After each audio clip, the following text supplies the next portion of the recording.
Il est avec nous. Bonjour Renaud. Bonjour Joël. Bienvenue. Bonjour à tous, merci. Alors, première information pour commencer. 10 années après son arrivée au pouvoir, le chef de l'État fait l'état des lieux. Oui, 21 mai 2011, le docteur Alassane Ouattara a été investi président de la République de Côte d'Ivoire. Une décennie plus tard, il dresse le bilan de ses années passées à la tête du pays. Et selon le numéro 1 ivoirien, de nombreux chantiers ont été réalisés durant cette période, mais beaucoup restent encore à faire. Retrouvez dans l'expression de ce jour une interview exclusive du président Alassane Ouattara, dans laquelle il revient sur toutes ses réalisations et aussi sur ses projets pour la Côte d'Ivoire et pour le continent africain.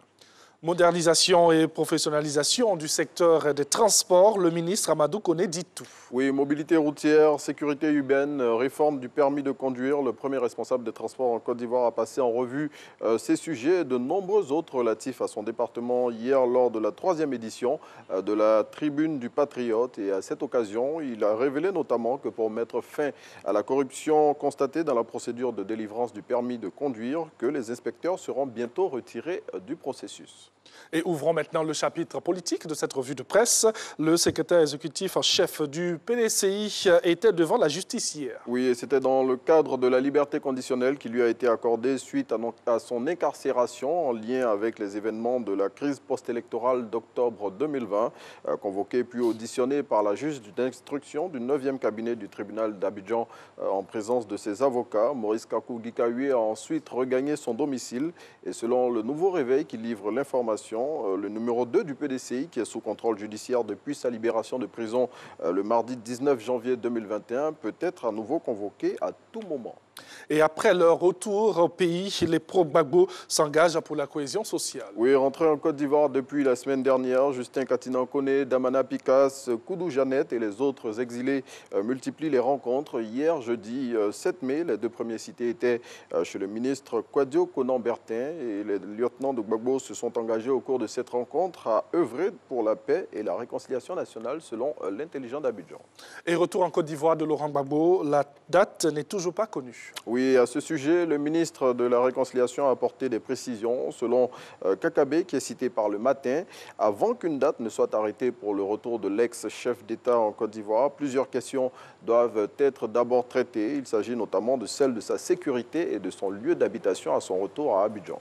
Et lequel retour en Côte d'Ivoire est bien qui est protesté par des victimes, une association de victimes. Oui, il s'agit du collectif des victimes en Côte d'Ivoire, CVCI, dont le président a annoncé au cours d'une conférence de presse hier que sa structure allait organiser des manifestations afin de s'opposer au retour de Laurent Gbagbo et Charles Blé Goudé en Côte d'Ivoire. Selon Issaka Diaby, qui dit ne pas être opposé à l'élan de réconciliation nationale dans lequel s'inscrit le retour des deux acteurs politiques, cette réconciliation ne doit pas se faire au détriment des victimes de la crise post-électorale de 2010. Et une question dans cette revue de presse, pourquoi ce sont les pauvres qui tombent toujours à l'église? Oui, c'est la question que pose Biche à sa une de cette semaine. Et selon l'hebdomadaire satirique, dans les églises, les personnes riches n'ont pas besoin de se faire remarquer puisque leur fortune parle déjà pour elles. A contrario, les pauvres, pour exister, doivent constamment se faire voir, ce qui explique que ce sont elles qui le plus souvent tombent en transe. Enfin. On referme cette revue de presse avec un chiffre. Oui, ce chiffre, c'est le 9. Et tenez-vous bien, c'est le nombre de bébés mis au monde par une Malienne. Cet accouchement a eu lieu au Maroc grâce à un élan de générosité des populations maliennes. Et selon le quotidien d'Abidjan qui rapporte l'information, les examens prénatals ou prénataux, les deux se disent, avaient révélé que la jeune dame attendait 7 bébés.